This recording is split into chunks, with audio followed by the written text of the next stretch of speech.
चालू करते हैं। तो हम रोमन्स पर थे जिसमें हमने जाना किस तरीके से रोमन्स ने सबसे पहले एक इंजीनियरिंग रोड को प्रिपेयर करा। बट इस इंजीनियरिंग रोड में प्रॉब्लम्स थी। प्रॉब्लम्स क्या थी कि अननेसेसरी बहुत ही ज्यादा डेप्थ इन्होंने प्रोवाइड कर दी थी जितनी डेप्थ इनको रिक्वायर्ड नहीं थी। जैसे कि आप देख सकते हो कि यहां पर लिखा हुआ है 0.75 से लेके 0.75 मीटर से 1.2 मीटर। ठीक है, तो ये तो हम लोग कर चुके थे, तो रोमन्स के बारे में ज्यादा डिस्कस नहीं करूंगा। तो हुआ क्या, धीरे धीरे धीरे धीरे धीरे भाई रोमन्स तो 300 बीसी के आसपास थे। ठीक है, 335 बीसी के 340 बीसी के आसपास थे। धीरे धीरे क्या हुआ, रोमन्स ने कब्जा भी करा था क्योंकि उनके पास इतनी अच्छी रोड्स थी, इतना अच्छा ट्रांसपोर्टेशन सिस्टम था कि वो कहीं पर भी बहुत जल्दी पहुंच जाते थे घोड़ा गाड़ी से या घोड़ों से। ठीक है, बट धीरे धीरे धीरे क्या हुआ, रोमन्स हारने चालू हुए। अब ये थोड़ी रोड्स अच्छी है तो जिंदगी भर जीतते रहोगे। तो धीरे धीरे क्या हुआ, रोमन एम्पायर फॉल हो गया। और अगर आप नोटिस करोगे भाई साहब ध्यान से देखना, 334 बीसी से लेके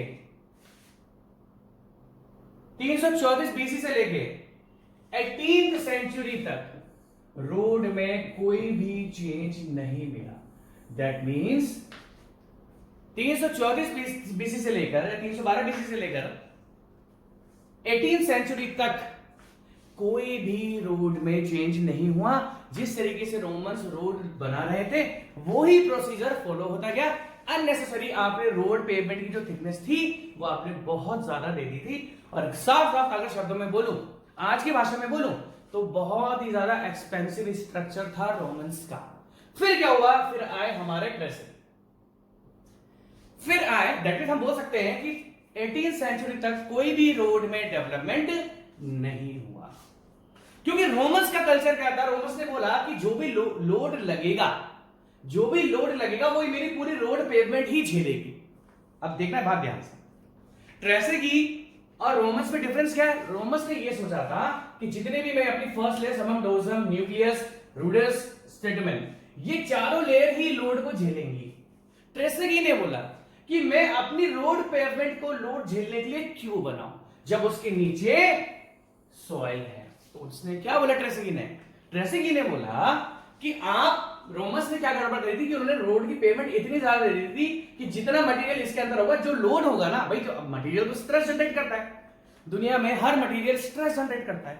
स्ट्रेस क्या होता है, इंटरनल ताकत। तो रोमन्स की थ्योरी क्या थी कि जो हम पेमेंट बना रहे हैं यही इतना स्ट्रेस जनरेट कर लेगी कि जो भी इस पर लोड लगेगा वो स्ट्रेस जो इनके अंदर इंटरनली डेवलप होगा वो उसको अपोज कर देगा। ट्रेसेगी ने क्या बोला, ट्रेसेगी ने बोला कि देखो अननेसेसरी जबरदस्ती थिकनेस देने की जरूरत नहीं है। उसने बोला मैं अपनी रोड की पेवमेंट जो मेरी रोड का, जो मेरा पेवमेंट का थिकनेस है, मैं इसको बस इतना बनाऊंगा कि ये सॉइल को लोड ट्रांसफर करते हैं। तो रोमन्स और ट्रेसेगी में क्या डिफरेंस आया। अगर हम रोमन्स और ट्रेसेगी की बात करते हैं, ट्रेसेगी ने बोला कि मैं ऐसा करता हूं ना, मैं क्यों इतनी मोटी रोड बनाऊं कि सारा का सारा लोड वही झेले। तो ट्रेसेगी ने क्या बोला, मैं एक ऐसी रोड बनाऊंगा, दैट मींस 18th सेंचुरी तक हमारा जो ट्रेसेगी है, इन्होंने बोला 18th सेंचुरी तक मैं क्यों ऐसी मोटी रोड बनाऊं, मैं तो एक ऐसी रोड बनाऊंगा जो लोड को ट्रांसफर कर देगी किस पर, सॉइल पर, सॉइल, फाउंडेशन और सबग्रेड। तो ट्रेसेगी बिल्कुल अलग कॉन्सेप्ट के साथ आया और इन्होंने जो रोड बनाई उसको इन्होंने नाम दिया लाइट पेवमेंट। इन्होंने जो रोड बनाई ट्रेसेगी ने, उन्होंने अपने रोड को नाम दिया लाइट पेवमेंट। और इनका मकसद क्या था, इनका मकसद था कि मेरी पेवमेंट की थिकनेस में इतनी रखूंगा कि बस जो भी लोड रोड के ऊपर लग रहा है, पेवमेंट के ऊपर लग रहा है, वो नेचुरल सॉइल फॉर्मेशन पर ट्रांसफर हो जाए। और उसके बाद सॉइल का काम है लोड को रजिस्ट करना। और आज भी हम इसी कॉन्सेप्ट पे चलते हैं। हम लोड को क्या करते हैं, अपनी सॉइल पर ट्रांसफर कर देते हैं। लाइक आप अगर आप बात करोगे स्ट्रक्चर की, सुपर स्ट्रक्चर, सब स्ट्रक्चर, जो फाउंडेशन होता है वो आपका सब स्ट्रक्चर होता है। तो सुपर स्ट्रक्चर, जैसे मैं अभी सुपर स्ट्रक्चर में हूं, तो मेरा जो लोड है, इस बिल्डिंग का जो लोड है, वो डायरेक्ट जा रहा है सब स्ट्रक्चर पर, दैट मींस फाउंडेशन पर। और फाउंडेशन किस पर जा रहा है, वो जा रहा है आपका सॉइल पर। और फाइनली सॉइल अपना बियरिंग प्रेशर, वो सब कुछ पढ़ा चुका हूं मैं आपको फाउंडेशन में, अपनी सॉइल बियरिंग कैपेसिटी डेवलप कर रही है जिस कारण सॉइल लोड को झेल लेती है। ठीक है, तो अगर हम ट्रेसेगी के बारे में बात करें तो इनका पूरा नाम है पेरी मेरी ट्रेसेगी। क्या बोला मैंने? पीरी, अब मैं लिखूं पीरी मेरी ट्रेसेगी। अभी टी साइलेंट एज है। अगर आप बार बार सोचोगे तो मैं टी, देखो मैं टी नाम नहीं रहा क्योंकि इसके नाम में टी आपका साइलेंट है, ठीक है। आप इसको ट्रेसेग्यूट बोलते हो, इसका नाम है ट्रेसेगी। और इस कंस्ट्रक्शन मेथड का नाम है, कहां गया? इस कंस्ट्रक्शन मेथड का नाम है, जो दैट मींस रोमन्स के बाद आया, उसको बोलते हैं ट्रेसेगी कंस्ट्रक्शन। ट्रेसेगी कंस्ट्रक्शन। मेरे चेहरे पे आपको आज पसीना लग रहा होगा, पता नहीं यार क्या हो रहा है लाइफ में। जब भी लेक्चर बनाना चालू करता हूँ कुछ ना कुछ हो ही जाता है। जैसे आज लेक्चर करा, एसी में बम फूट गया, पता नहीं क्या हो रहा है सीरियसली। कोई तो सब में ही ऐसी चीजें यार। कोई नहीं, हम भी हिम्मत नहीं हारेंगे, हम भी अपना हिम्मत बेस्ट ट्राई करते रहेंगे। सीरियसली मेरी लाइफ में कुछ ऐसा हो रहा है कि मैं जहां भी लेक्चर नहीं बना पा रहा हूँ, कुछ ना कुछ नया आ जाता है एकदम से। सीरियसली यार, पहले तो ऐसा होता था कि चलो यार बिजी हो गए, अब पता नहीं क्या क्या क्या बताऊँ। पहले तो बिजी हुआ करते थे, चलो बिजी होने के कारण लेक्चर नहीं। अब बिजी तो है, बिजी तो चलो कोई बात नहीं, बिजी में तो टाइम निकल जाता है कैसे भी कम सोलो। अब पता नहीं लाइफ में क्या हो रहा है लेक्चर नहीं बना पाता हूँ। जैसे आज लेक्चर के लिए यार ऐसे स्टार्ट करें, ऐसे बम, चलो कोई बात नहीं, ऐसे ही बनाएंगे, ठीक है। अब आगे की बात करते हैं ट्रेसेगी की। तो मैं लिखना तो इसमें कुछ चाहूंगा नहीं, मैं क्या लिखूं इसमें मैं आपको बता देता हूँ। ट्रेसेगी लिखना का कुछ है नहीं, मैं आपको बता देता हूं। सबसे पहली बात, इन्होंने, अगर आपको हल्का सा ध्यान रखना है, इन्होंने जो अपना रोड का कॉन्सेप्ट दिया वो अराउंड कितना दिया? 1700 में। अगर आप एग्जैक्टली बोलोगे 1764, 1764 में इन्होंने अपना लाइट रोड का कॉन्सेप्ट दिया। अब ध्यान से देखना ट्रेसेगी ने क्या बोला। अब मैं आपसे एक चीज बोलता हूं, देखो रोमन्स ने, मैंने आपसे बोला कि क्रॉस स्लोप बिल्कुल ना के बराबर दी थी, तो हम क्रॉस स्लोप ग्रेडियंट तो दिया नहीं था। रोमन्स ने अपने रोड को बिल्कुल स्ट्रेट बनाया था, कैम्बर भी ज्यादा उसने दिया नहीं। बट हाँ, ट्रेसेगी ने, यार मुझे ऐसा लगता है कि मुझे लिखना चाहिए, मैं यार कहां लिखूं यार मैं, चलो कोई बात नहीं, थोड़ा लिखने का तो था, कहां लिखूं यार, ठीक है यार लिख देता हूं मैं, ठीक है। कौन सा पेज है? ठीक है, मैं अगर बात करें तो ट्रेसेगी ने, मैं लिख अभी लिख रहा है, जरूरी है ना। Tresaguet give concept of light road in 1764 AD। इन्होंने लाइट रोड का कॉन्सेप्ट दिया। अगर हम बात करें रोमन्स की, तो रोमन्स ने अपनी जो टोटल डेप्थ थी वो रखी थी 0.75 से लेके 1.2 मीटर, in which the depth of road only 30 centimetre. The depth of road is kept, was kept, the depth of road was kept only 30 centimetre. 30 centimetre दिए इन्होंने बस।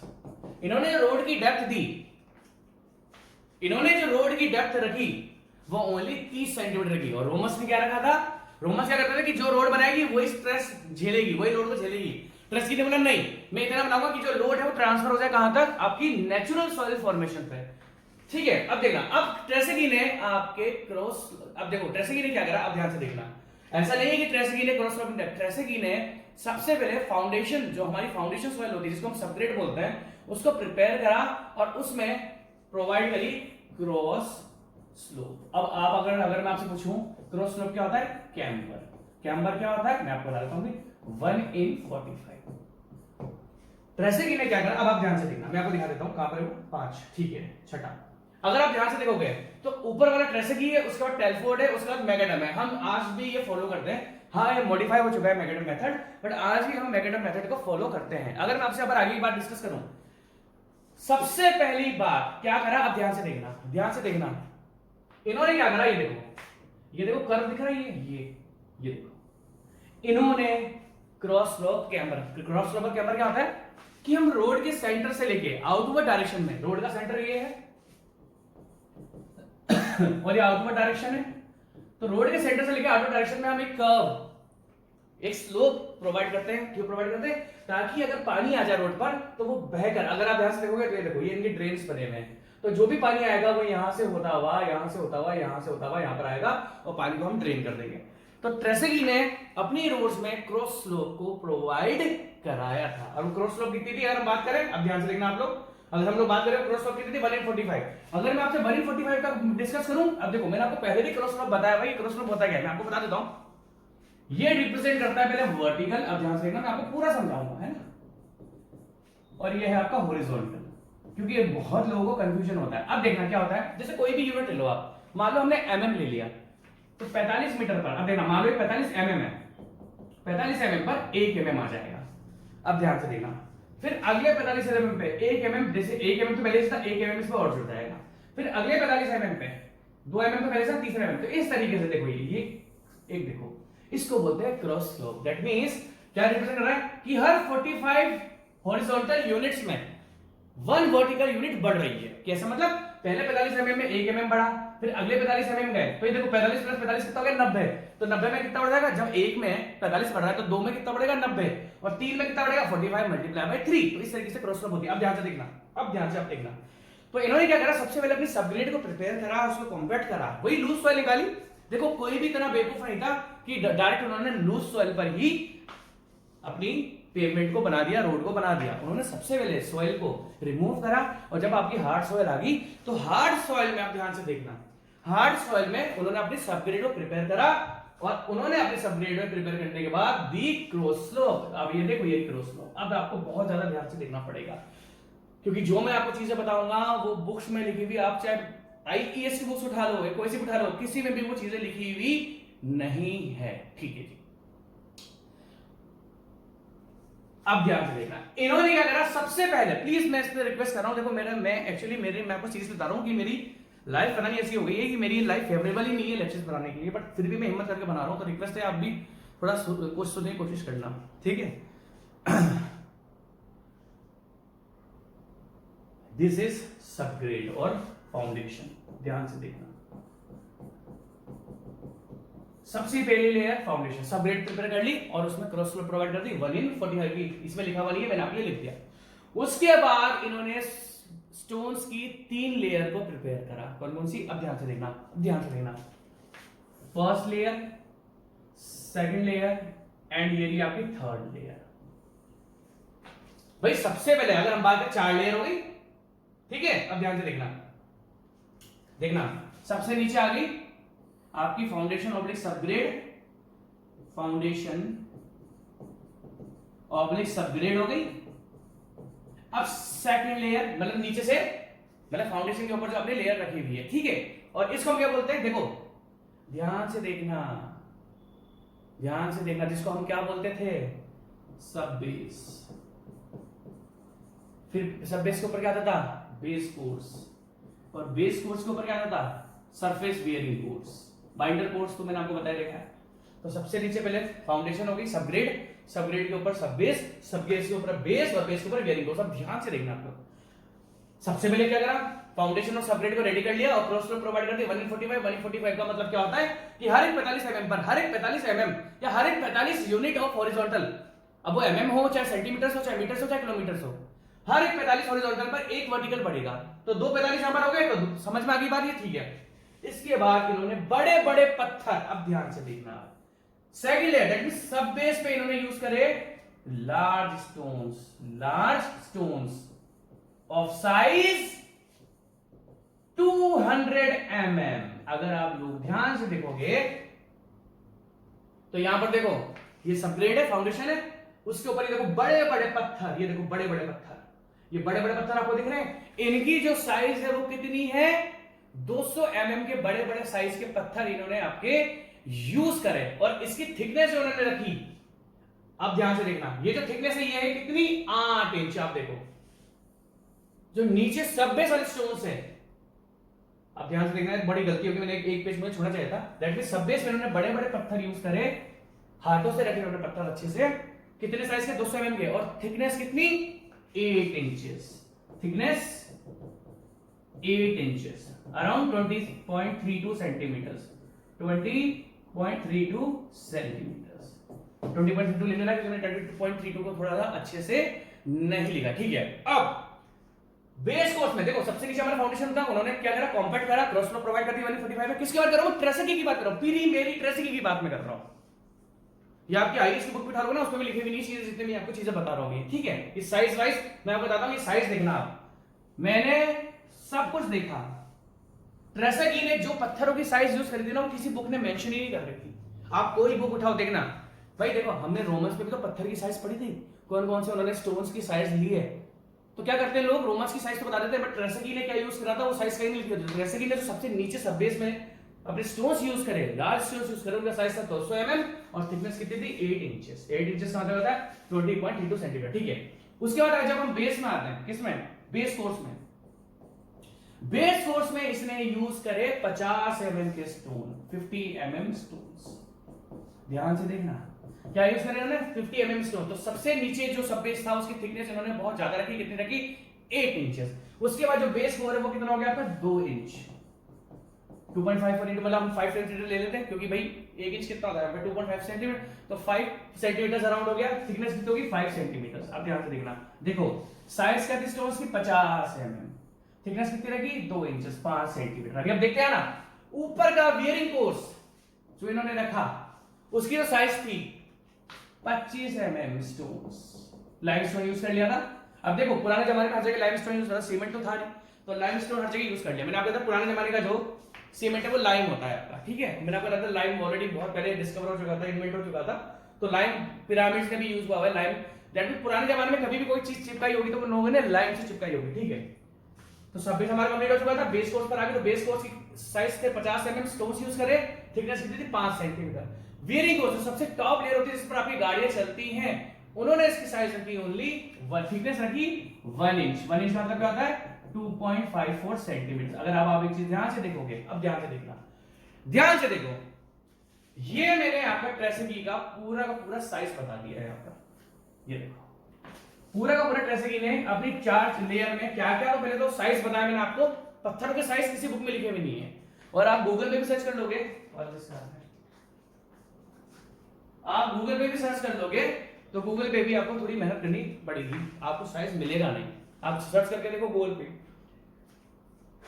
भैया मेरी रिसर्च बहुत गंदी होती है, मैं ना मेरे किया है, क्योंकि मैंने देखा कि ट्रेसेकी में क्या है कि कहीं पर भी स्टोन्स की साइज लिखी हुई है ट्रेसेकी ने, तो मैंने कहा ऐसा कैसे हो सकता है, तो बड़ी रिसर्च करनी पड़ती है भाई। हमको ऐसी बात नहीं है कि जो बुक में लिखा वही कॉपी पेस्ट कर दिया। भाई सबसे पहले हम भी आईएएस की बुक खोलते हैं, जो फेमस आईएएस बुक्स हैं 2 हम भी खोलते हैं, फिर देखते हैं यार कि फिर मेरा मन नहीं मानता, मैंने कहा यार सेटिस्फैक्टरी, तो फिर मैं फिर अपना रिसर्च करने चालू करता हूँ, ठीक है, कोई बात नहीं। अब आप ध्यान से देखना, आप ध्यान से देखो, सबसे पहली लेयर की थिकनेस कितनी, 2.54 सेंटीमीटर, अगली कितनी है 5 सेंटीमीटर। अब देखना ध्यान से, 2.5 + 5 7.5, 2.5 + 5 7.5, और 7.5 + 21 कितना हो गया, अराउंड 29। देखो दैट मींस इन तीनों लेयर की थिकनेस को जब मैं ऐड करूंगा तो फाइनली ट्रेसेकी ने जो अपनी थिकनेस दी थी वो क्या बोला था, Tresaguet give concept of light load in 1764 AD, in which he give concept load should be bear by natural formation of soil.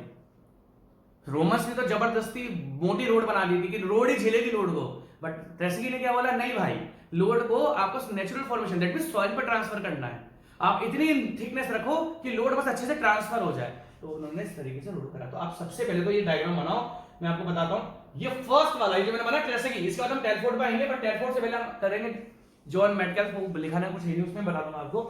पहले आप ये ऊपर वाला बनाओ, ये आपके लिए बहुत जरूरी है। और हाँ, इन्होंने ड्रेनेज का भी अच्छा ख्याल रखा था। पहले इस डायग्राम को बनाओ, फिर नेक्स्ट बनाना आप लोग, पहले आप इसको बना लो, है ना, इस डायग्राम को बना लिया होगा आपने।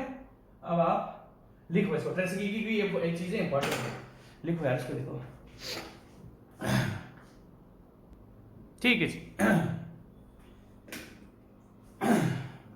ट्रेसेकी के बाद मैंने आपको बताया था कल भी इसके प्रीवियस लेक्चर में, ट्रेसेकी के बाद क्या बोलो, ट्रेसेकी के साथ ही बोलो, हमारे बहुत फेमस इंजीनियर थे जो मैंने आपको बताया था, थोड़ा तो आपको थोड़ा बहुत ध्यान होगा।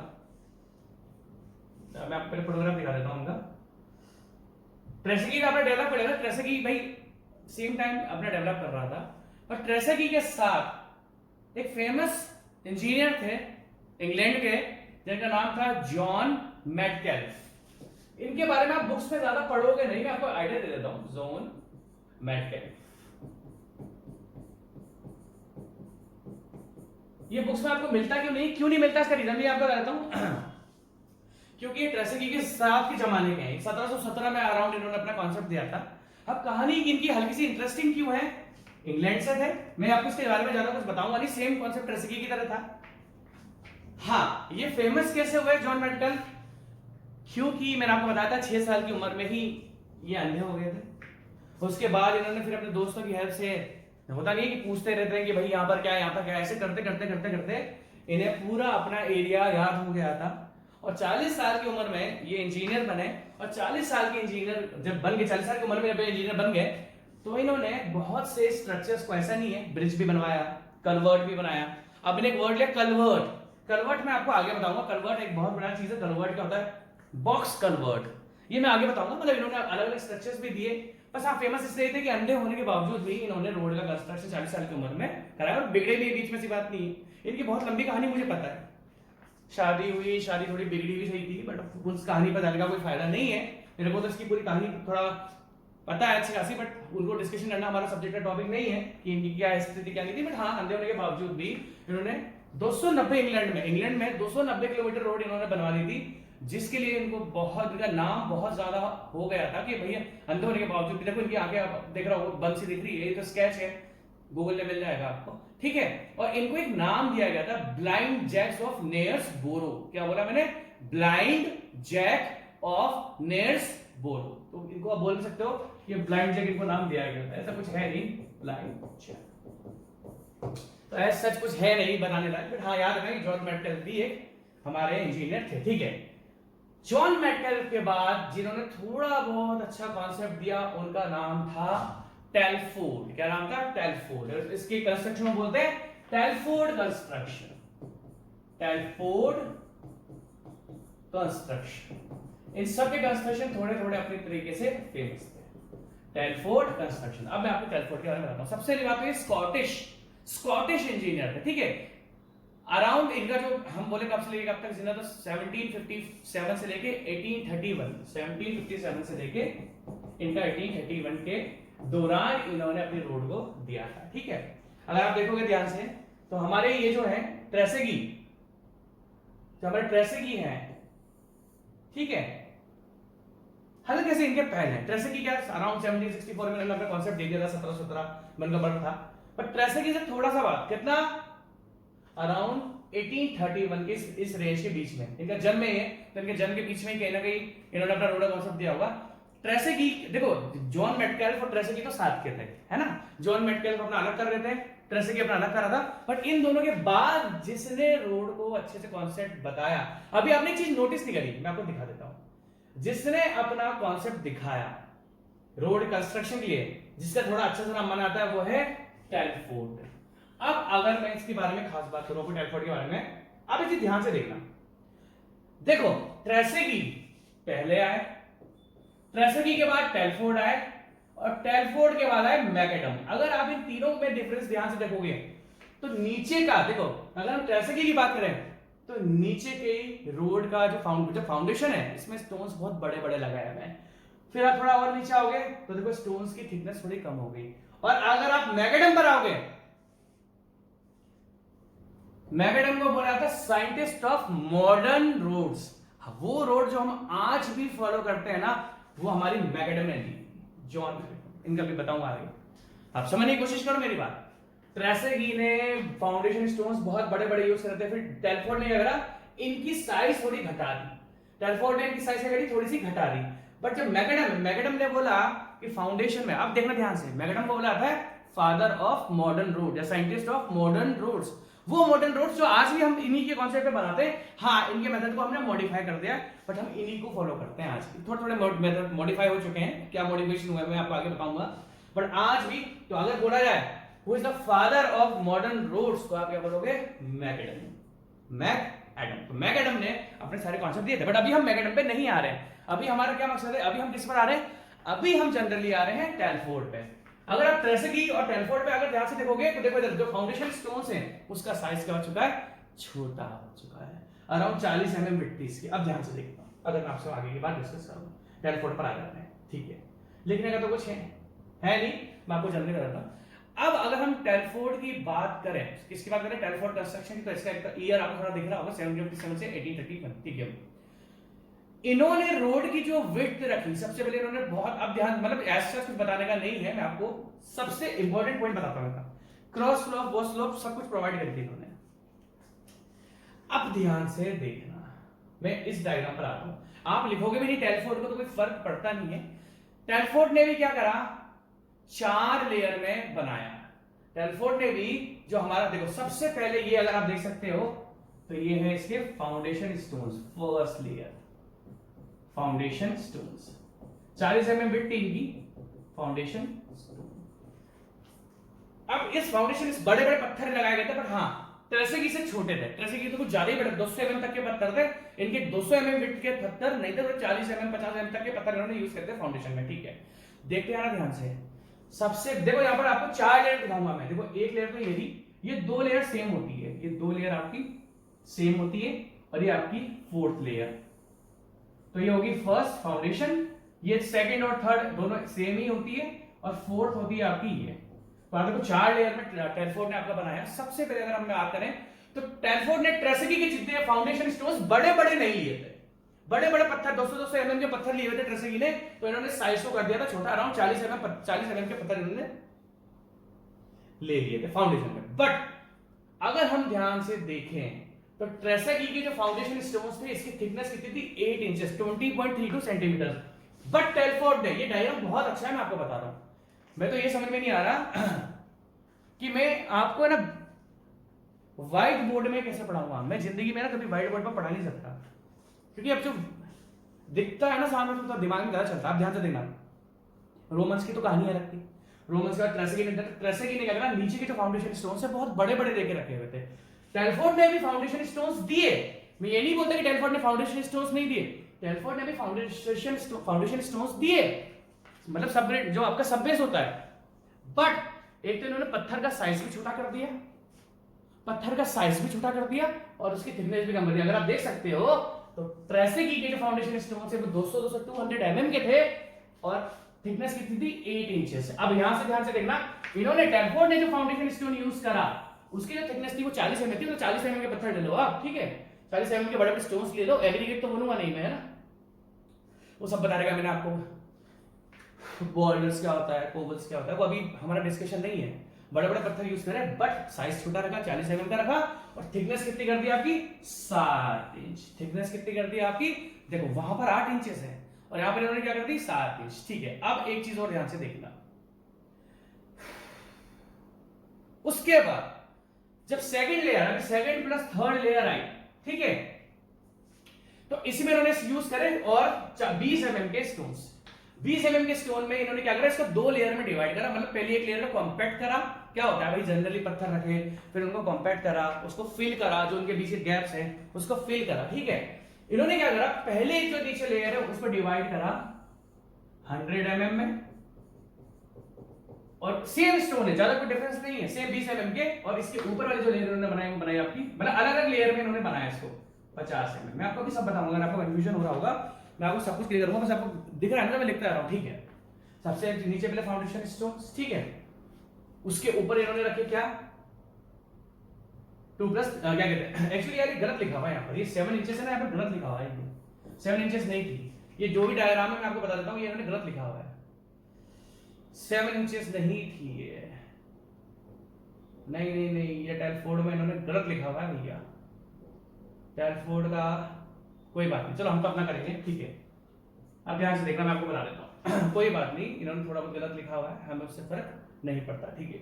अब ध्यान से देखना, और जो इनकी टॉप लेयर थी वो इन्होंने रखी 40 mm, that means surface bearing force. कहने का मतलब क्या था, अगर मैं आपको देखो इसकी थिकनेस लिखने की ज्यादा जरूरत है नहीं आपको, कहने का मतलब क्या है, ये इंचेस में गलत लिखा हुआ है एक्चुअली, यहाँ पर इसको काट दो, ये गलत लिखा हुआ है, इतना नहीं था, ठीक है। अगर हम आगे ये बात डिस्कस करें, क्योंकि अगर मैं आपसे बोलूं जैसे आपका 7 इंचेस है, ठीक है, 2.5 वाले तो कैलकुलेटर नहीं है आपका, ठीक है, 3 को 21 से कर देते हैं, ठीक है, मैं आपको बताता हूं 7 इंचेस गलत लिखा हुआ है, ये क्यों लिखा हुआ है मैं आपको बता देता हूं। 7 इंचेस का मतलब क्या होगा, 2.54 से मल्टीप्लाई करो तो 3 से भी मल्टीप्लाई करूंगा तो आपका ये गलत लिखा हुआ है। अब मैं आपको एमएम में बताता हूँ, ठीक है। अभी 7 इंचेस से 1 इंच का मतलब 2.54 सेंटीमीटर, मतलब 25.4। नहीं, ये गलत लिखा हुआ है, ये गलत लिखा हुआ है भैया, ये वाला तो सही लिखा हुआ है बट ये गलत लिखा हुआ है इन्होंने, ये गलत है, काट दो पूरा, ठीक है। मैं आपको सही बताता हूँ, देखो इसमें हमने इंचेस और सेंटीमीटर्स में डिस्कस करा, यहां पर मैंने आपको एमएम में लिखा, ध्यान से देखना। सबसे नीचे वाला जो ये था कौन सा, फाउंडेशन। ध्यान, आप एक चीज कंफ्यूज मत होना, यहां पर मैंने आपको सेंटीमीटर से बताया, आप सर यहां पर 2.54 ही थी, पास आपको सेंटीमीटर्स में, यहां पर सेंटीमीटर्स को मल्टीप्लाई करोगे तो जाके किसमें आ जाएगा, एमएम में आ जाएगा आपका ना, 10 से मल्टीप्लाई करोगे ना। तो यहां पर मैंने आपको इंचेस और सेंटीमीटर्स में बताया है ना, जो मैंने आपको ट्रेसिंग के बारे में लिखा था, मैंने कहीं पे जो मैंने लिखा था, और यहां पर मैं डिस्कस कर रहा हूं एमएम से, आप तो फिर कंफ्यूज मत होना, ठीक है। तो सबसे पहले अगर हम लोग फाउंडेशन लेयर की बात करते हैं तो फाउंडेशन लेयर इन्होंने रख दी 170 से लेके आपकी 200 mm या 220 mm तक, है ना। ये हल्का सा मुझे गलत लग रहा है यार, है ना। तो हम इसको कोई बात नहीं, हम इसको mm में लिख देते हैं। फाउंडेशन लेयर जो 40 mm के पत्थर थे उनकी थिकनेस रहेगी 170 से 200 mm। उसके ऊपर जो दैट मींस हमारा बेस कोर्स होता है उसको इन्होंने दो लेयर में बनाया, टेलफोर्ड ने, एक 100 mm की रखी, दूसरी 40 mm की, 50 mm की रखी, और सबसे ऊपर अब देखो, आप एक चीज सोचोगे क्या सर इन्होंने लाइम यूज नहीं करा, सबने लाइम यूज करा है, जो सरफेस वेयरिंग कोर्स है ना, सब में लाइम यूज करा गया है। आज हम क्या यूज करते हैं, हम बिटुमेन यूज करते हैं। बिटुमेन क्या होता है, बाइंडिंग मटेरियल जो एग्रीगेट को चिपका कर रखे। तो इन सब ने क्या करा था, लाइम यूज करा था, मैगेडम को छोड़ के। मैगेडम ने समय समय के साथ बहुत कुछ चेंज करा है, मैगेडम में आपको बहुत अच्छी तरीके से पढ़ाऊंगा, ठीक है। अब एक चीज नोटिस करना, तो इन्होंने क्या करा, सबसे पहले फाउंडेशन स्टोन्स की जो थिकनेस थी वो 170 से 220 mm, 40 mm के, तो उसके ऊपर 20 mm के थे, और 20 mm से लेके उन्होंने फिर आपका 10 mm पर आगे 10 mm के स्टोन्स थे आपके, और इसकी लेयर रखी 40 mm। तो इस तरीके से टेलफोर्ड ने, अब टेलफोर्ड की खास बात क्या है, टेलफोर्ड ने एक बहुत अच्छा कॉन्सेप्ट लेकर आया था, किसका, क्रॉस ड्रेन्स का। क्रॉस ड्रेन्स क्या होता है, आपने देखा होगा रोड्स के यहाँ पर आपके मेन होल होते हैं या ड्रेन्स होते हैं कि जो भी पानी रोड पर आता है तो वो फाउंडेशन लेवल के नीचे चल जाए। अब देखो मैं बताता हूँ, टेलफोर्ड ने एक बहुत अच्छा कॉन्सेप्ट लेकर आया था, किसका, क्रॉस ड्रेन्स का। हर 90 मीटर पर एक क्रॉस ड्रेन होगा। क्रॉस ड्रेन का मतलब कि अगर रोड पर पानी इकट्ठा हो जाता है, अगर रोड पर पानी इकट्ठा होता है तो वो जमीन के अंदर चल जाना चाहिए, या कहीं पर आप उसको डाइवर्ट कर दो, जैसे हम बोलते हैं नाला बना देते हैं, है ना, हम ड्रेन बनाते हैं ना, कि भैया पानी नीचे चल जाए। आपने देखा होगा जो गटर होते हैं आपके, जो मेन होल होते हैं, या ड्रेन्स बनी होती है, मैं आपको बताऊंगा ड्रेन्स क्या होता है आगे जाकर। अलग अलग टाइप की ड्रेन्स होती हैं, मतलब ड्रेन्स का मतलब क्या हो गया कि जो भी रोड का पानी है वो वहां से इकट्ठा होकर जमीन के अंदर चल जाएगा या कहीं और पर डाइवर्ट हो जाएगा, तो इसका भी ड्रेन्स वर्ड याद रखो, ठीक है, सिंपल सा ड्रेन्स वर्ड। तो टेलफोर्ड ने ड्रेन्स के बारे में इंट्रोड्यूस करा था कि हर एक 90 मीटर पर एक ड्रेन होनी चाहिए, कि अगर रोड पर पानी इकट्ठा होता है ना तो ड्रेन की हेल्प से वो पानी वहां से हट जाना चाहिए। ऐसी बात नहीं, हाँ इन्होंने भी अपना क्रॉस फ्लो सब सेम रखा था, 1/45 रखा था। और टेलफोर्ड, कहने का मतलब क्या, मेरी बात ध्यान से सुनना, कहने का मतलब क्या हुआ, अब देखो मैं आपको बता देता हूं सारी कहानी हुई क्या, मैं आपको बता देता हूं। शुरुआत में अगर हम रोमन्स की बात नहीं, अब देखना कहानी हुई है क्या, मैं आपको बताता हूं। सबने फाउंडेशन में बड़े बड़े पत्थर यूज करे थे, और इसने सब टॉप लेयर पे सबसे बड़ा पत्थर यूज कर लिया था, ठीक है। धीरे धीरे करके क्या हुआ, जो फाउंडेशन स्टोन है ना उसका साइज छोटा होता गया, और फाइनली अगर आप देखोगे तो यहां पर जब मैगेडम के अंदर फाउंडेशन लेयर बनाई है, ये देखो यहां पर कोई भी बड़ा पत्थर नहीं है, इसलिए मैगेडम ने बोला कि भैया जब ऊपर से नीचे तक स्ट्रेस जा रहा है तो रिड्यूस होकर जा रहा है। देखो ये बड़े पत्थर कहां पर जरूरत होंगी आपको, कि भाई जहां पर स्ट्रेस ज्यादा हो। मैं भी आपको मैगेडम के बारे में बताऊंगा, आप ये सारी चीजें लिख लो, इसकी जितने मैंने बनाई पहले लिख लो इसको, फिर हम आगे इसका मैगेडम चालू करेंगे, ठीक है जी। तो चालू करते हैं अपना आगे का टॉपिक। हम टेलफोर्ड तक कंप्लीट कर चुके थे। अब देखो जितने भी लोगों ने रोड को डेवलप करा या इन रोड का कंस्ट्रक्शन करा, लाइक रोमन्स हो गए, आपका ट्रेसेगी हो गया, जॉन मेटकेल्फ हो गए, ये हमारे टेलफोर्ड साहब हो गए। आज की तारीख में हम इनको किसी को भी फॉलो नहीं करते हैं। आज की तारीख में हम किसी को भी इनमें से जो अभी तक हम लोग पढ़ चुके हैं, हम इनमें से किसी को भी फॉलो नहीं करते हैं। तो सर हम किसको फॉलो करते हैं? आज की तारीख में जिसको फॉलो करते हैं उनका नाम है जॉन लाउडन मैकेडम। ये मैं आपको पहले बता चुका था। आज की तारीख में जिन्होंने सबसे डिफरेंट तरीका दिया रोड कंस्ट्रक्शन का, जिसने सबसे डिफरेंट तरीका दिया रोड कंस्ट्रक्शन का, वो थे जॉन लाउडन मैकडम, और जिसको हम जो रोड्स आजकल हम बनाते हैं या जो इन्होंने जो रोड्स अपने बनाए उनको बनाया था मैकडम रोड्स। जॉन लाउडन मैकडम को, ये नाम आपके मैकडम लिखा होगा, ये पूरा नाम लिखा हुआ नहीं होता उसमें, तो कोई बात नहीं, मैकडम में ध्यान रखोगे तो चलेगा आपको। जॉन लाउडन मैकडम ने जो रोड्स दी वो बहुत ही अच्छी तरीके की रोड्स दी, इस तरीके की रोड दी कि आज की तारीख में भी हम उन लोगों को मतलब उस टाइप की रोड को फॉलो करते हैं। सबसे पहली बात, जॉन लाउडन मैकडम को बोला जाता है father of modern roads. Father of, कीड़ा कहां से आ गया था, फादर ऑफ मॉडर्न रोड्स। ये लाइन कीड़े ने खींची है, आपको दिख रही है, कीड़ा ऐसे चल के जाता है, ठीक है। पता नहीं क्या छिपकली सामने दिख रही है, कीड़ा अगर घूम रहा है हो क्या रहा है, ठीक है, मेरी नजर तो छिपकली पे आ रहा तो दिख रही मुझे, ठीक है। तो अगर हम बात करें जॉन लाउडन मैकडम रोड्स की, देखो बहुत लोगों ने रोड को डेवलप करने की कोशिश, मेरी नजर छिपकली पे जा रही है, बहुत लोगों ने रोड्स को डेवलप करने की कोशिश करी, बट जो रोड को डेवलप जो मैकडम ने रोड को डेवलप करा वो सबसे ज्यादा सक्सेसफुल रोड थी among all the roads,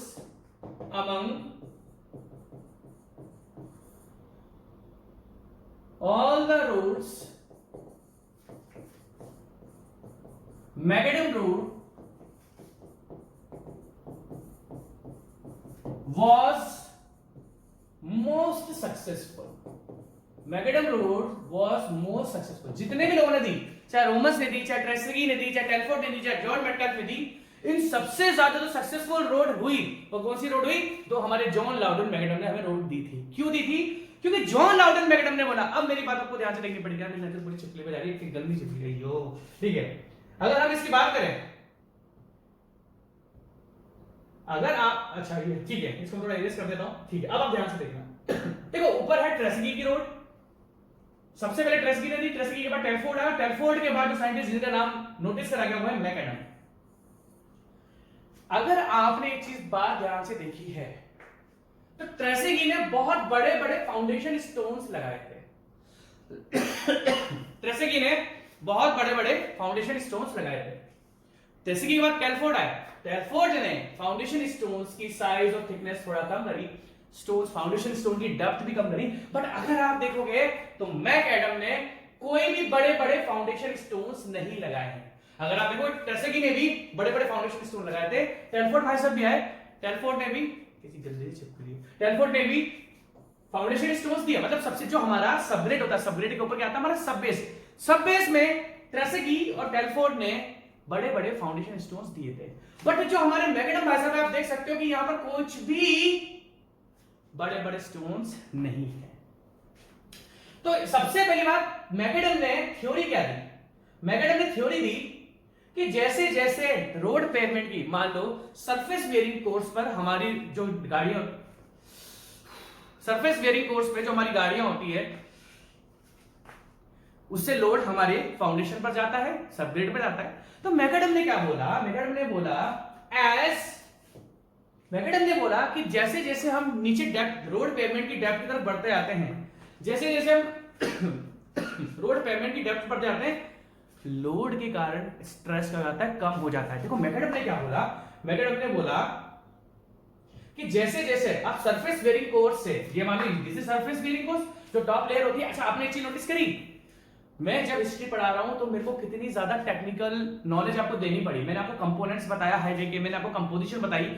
आप वैसे एक चीज पूछो, अगर मैं आपको कंपोनेंट्स नहीं बताता, अगर मैं आपको कंपोजिशन नहीं बताता हाईवे की, तो आपको लगता है क्या मैं इसको पढ़ा सकता था? नहीं। तभी मैं बोलता हूं कि हिस्ट्री पढ़ाने से पहले, क्योंकि बहुत से मेरे से टीचर्स देखे जो सबसे पहले हिस्ट्री पढ़ानी चालू करते हैं और वो ये नहीं बता पाते क्रॉस फ्लो क्या होता है। तो मैं तो आप में से भी फ्यूचर में या प्रेजेंट में आप लोग क्या करोगे, बच्चों को पढ़ाओगे, क्योंकि मुझे पता है बहुत सारे टीचर्स भी मुझे फॉलो करते हैं। तो आपको एक सजेशन दूंगा कि इसमें से सबसे पहले आप पहले रोड के कंपोनेंट्स और कंपोजिशन पढ़ाओ, उसके बाद आगे की चीजें पढ़ाना। क्योंकि जब हम हिस्ट्री को डिस्कस करते हैं ना, तो रोड के कंपोनेंट्स और कंपोजिशन यूज में होती है। आज मैं आपसे बोलता हूं सरफेस वेयरिंग कोर्स, तो आपको अच्छी तरीके से पता है, सर सबसे टॉप मोस्ट लेयर की बात कर रहे हैं। आज आपसे बोलता हूं मैं सबबेस, तो आप पता है कि सर मिट्टी के ऊपर जो लेयर है उसको सबबेस बोलते हैं। अगर मैं बेस कोर्स की बात करता हूं तो आपको एक चीज पता है, ठीक है चलो एनीवेज। तो देखो मैकडम ने बोला कि जब लोड सरफेस वेयरिंग कोर्स से लगता है और धीरे धीरे करके नीचे जाता है, तो लोड की वैल्यू कम होती है, क्योंकि जो मटेरियल क्या होगा, जो सरफेस बेरिंग कोर्स है, जो बेस कोर्स है, या आपका सब बेस है, धीरे ये भी तो लोड को रेजिस्ट करते हैं भाई। अगर मान लो मैं सरफेस बेरिंग कोर्स की बात करता हूं, बेस मैं ऊपर से नीचे आ रहा हूं, सबसे ऊपर सरफेस बेरिंग कोर्स, उसके बाद बेस कोर्स, उसका सब बेस, फिर सब बेस का सब ग्रेड, तो ऊपर से जब नीचे लोड आता है ना, तो लोड डिक्रीज होता है। क्यों डिक्रीज होता है? क्योंकि ये जो मटेरियल है अगर हम अगर हम बात करते हैं इसके मटेरियल की, तो ये मटेरियल भी तो अपने अंदर स्ट्रेस को जनरेट करेगा भाई। जो मटेरियल होता है, मटेरियल भी तो अपने अंदर, सरफेस बेरिंग कोर्स का जो मटेरियल वो अपने अंदर स्ट्रेस को जनरेट करेगा, तो लोड को वो कम कर देगा। फिर लोड किस पर है? बेस कोर्स पे। तो बेस कोर्स क्या होता है? बेस कोर्स का मटेरियल जो है, बेस कोर्स का मटेरियल भी अपने अंदर स्ट्रेस जनरेट करेगा, और जैसे जैसे सबग्रेड पे आओगे तो वो वापस से मटेरियल अपना स्ट्रेस जनरेट करेगा, धीरे धीरे करके नीचे लोड की वैल्यू डिक्रीज होती है। सो मैकेडम ने क्या बोला भाई, तो भाग जाए यहां से, नहीं, मैकेडम ने क्या बोला कि मेरे को अननेसेसरी फाउंडेशन में बड़े बड़े स्टोन्स देने की जरूरत ही नहीं है। अब देखना ध्यान से, मैंने आपसे क्या लिखा, among all the roads macadam road was most successful because he considered there is no need to provide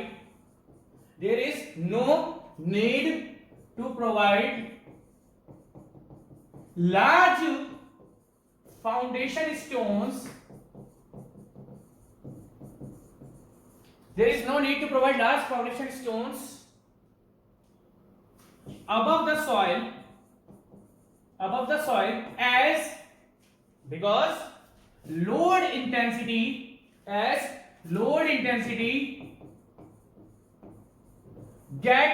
reduced from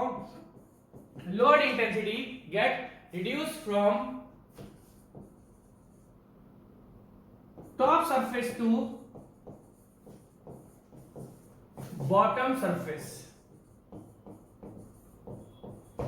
from top surface to bottom surface। ठीक है, तो मैकेडम ने बोला, सबसे पहली बात अगर हम ध्यान से देखें तो रोमन्स की जो रोड थी उसकी थिकनेस 0.75 मीटर से 1.2 मीटर थी। धीरे धीरे जब ट्रेसेगी आया, ट्रेसेगी ने भी डेप्थ कम करी, टेलफोर्ड आया, टेलफोर्ड ने भी डेप्थ कम करी, फाइनली मैकेडम रोड को सबसे सक्सेसफुल इसलिए माना जाता है क्योंकि ये सबसे सस्ती रोड थी। क्योंकि इन्होंने जो हम सब बेस कोर्स, देखो सबग्रेड तो सॉइल फॉर्मेशन होता है, अगर हम सबग्रेड की बात करें तो सबग्रेड तो आपके सॉइल फॉर्मेशन है। इन्होंने क्या करा, sub base course and surface bearing course की जो टोटल थिकनेस थी, ही प्रोवाइडेड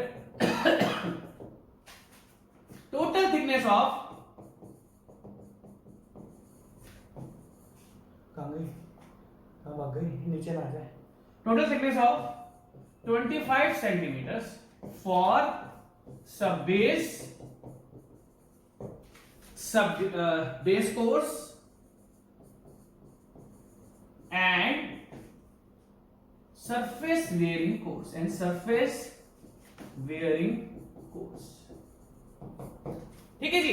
अब अगर हम आगे की बात डिस्कस करें तो इन्होंने क्या करा, टोटल डेप्थ क्या क्या प्रोवाइड करी, 25 सेंटीमीटर। अगर हम टेलफोर्ड की बात भी करते हैं, ट्रेसेगी की बात भी करते हैं, तो उन्होंने इन तीनों की डेप्थ, किसकी, सबग्रेड की, सब बेस की, बेस कोर्स की एंड सरफेस बेरिंग कोर्स की जो टोटल डेप्थ थी वो 30 सेंटीमीटर ले गए थे। बट हमारे मैकेडम ने क्या बोला कि मेरे को इसकी भी जरूरत नहीं है, क्योंकि आपने ये जो बड़े बड़े फाउंडेशन स्टोन्स देके रखे हुए हैं, इसकी जरूरत ही नहीं है। तो मैकेडम ने क्या बोला कि टेलफोर्ड भाषा और ट्रेसेगी भाषा, आपने जो बड़े बड़े फाउंडेशन स्टोन देके रखे गलत है, क्योंकि नीचे आते आते लोड होता है वो रिड्यूस हो जाता है, तो बड़े बड़े फाउंडेशन स्टोन्स देने की जरूरत है ही नहीं। और प्लस इन्होंने इसकी थिकनेस भी किसकी, सब बेस की, बेस कोर्स की, मेरा आधा यहां पे चिपकली पे लग रहा होता है ना, सब बेस की, बेस कोर्स की एंड सरफेस बेरिंग कोर्स की इन्होंने डेप्थ रिड्यूस करके किसके बना दी, 25 सेंटीमीटर। ठीक है, अगर हम मैकेडम साहब की बात करें तो इनका जो मैकेडम साहब की बात करें तो ये स्कॉटलैंड से थे। अब जैसे आपको यूके के बारे में पता है, यूनाइटेड किंगडम के बारे में, उसमें स्कॉटलैंड भी है, उसमें इंग्लैंड भी है।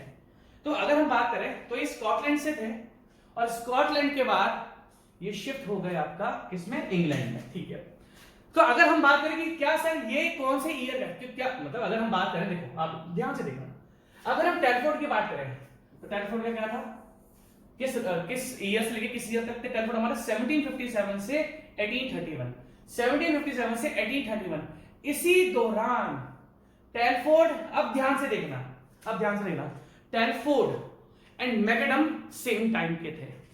टेलफोर्ड एंड मैकडम क्या थे, सेम टाइम के। जिस तरीके से टेलफोर्ड अपना रोड का कंस्ट्रक्शन कर रहे थे, सेम टाइम पर हमारे मैकडम साहब भी रोड का कंस्ट्रक्शन कर रहे थे। दैट मींस अगर मैं आपसे बोलूं कि मैकडम का हमारा किस टाइम पर, दैट मींस 1756 से लेके 1836 या 35 समथिंग है, ठीक है, 1756 से लेके 1836, ठीक है, ये हमारा डेट ऑफ बर्थ है। अब आप ध्यान से सुनना, जॉन मैकडम साहब स्कॉटलैंड के थे, ठीक है, और 1798 में वो इंग्लैंड चल गए थे। देखो डेट ऑफ बर्थ कितना है, 1756, डेट ऑफ डेथ 1836 तक जिंदा थे, तो 1798 में इंग्लैंड चल गए, ठीक है। अब ध्यान से देखना, थे तो स्कॉटलैंड के, क्योंकि आपको पता है यूनाइटेड किंगडम है, यूनाइटेड किंगडम में स्कॉटलैंड भी, यूनाइटेड किंगडम में आपका इंग्लैंड भी, तो स्कॉटलैंड से इंग्लैंड शिफ्ट हो गए, ठीक है। अब ध्यान से देखना, अब मैं मैकडम साहब की आपको हिस्ट्री बतानी चालू कर रहा हूं।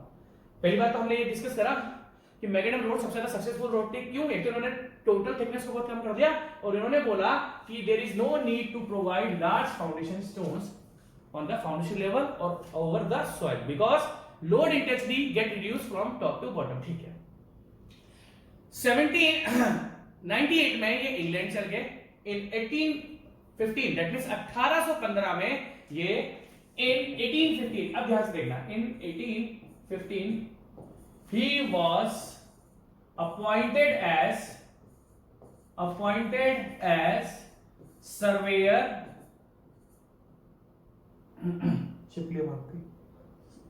appointed as surveyor general of England। 1815 में इनको इंग्लैंड का सर्वेयर जनरल बता दिया गया। अब एक चीज ध्यान से देखना, इन्होंने मेन फोकस करा, अगर हम बात करें तो 1815, जब 1815 से ही सर्वेयर जनरल बन चुके थे जॉन लाउडन मैकडम, 1815 में, मैं एडी की बात कर रहा हूं, बीसी की बात नहीं है, 1815 एडी में ये सर्वेयर जनरल बना दिए गए इंग्लैंड के, और ये अपनी रिसर्च कंटिन्यू करते गए। इनकी रिसर्च रोड पर कंटिन्यू रहती गई, और 1823 में इनके आइडिया को एडॉप्ट करा गया, idea of road got adopted. 1823 में, देखो मैं क्या हो रहा है कि 1815 में ये आपके सर्वेयर जनरल इंग्लैंड के बना दिए गए थे, और सर्वेयर जनरल के बाद ये अपनी रिसर्च करते रहे रोड्स पर। ऐसा नहीं कि एक साल में इन्होंने रोड बना ली, इन्होंने देखा कि हर जगह डिफरेंट टाइप की, हर जगह लोगों ने लार्ज फाउंडेशन स्टोन्स का यूज करा हुआ है, बट ये इन्होंने बोला कि नहीं, मुझे लार्ज फाउंडेशन स्टोन्स की जरूरत नहीं है, और इन्होंने अपना आइडिया दिया, और फाइनली 1823 में वहां की पार्लियामेंट में इनके आइडिया को एक्सेप्ट करा गया कि जॉन लाउडन मैकडम जो बोल रहे हैं कि भैया रोड की थिकनेस और लार्ज फाउंडेशन स्टोन्स हमको सब बेस लेवल पर रिक्वायर्ड नहीं है, इनके आइडिया को अडॉप्ट करा गया। कब? 1823 में। फाइनली फिर बोला गया कि हाँ भैया हर जगह हम जो अपनी रोड्स बनाएंगे, फाइनली बोला गया कि हम जो अपनी रोड्स बनाएंगे वो मैकडम के अकॉर्डिंग, फिर 1823 से ही बोला गया कि अब हम जो रोड्स बनाएंगे, अच्छा मैं, अरे रुक गया, नीचे आ गई,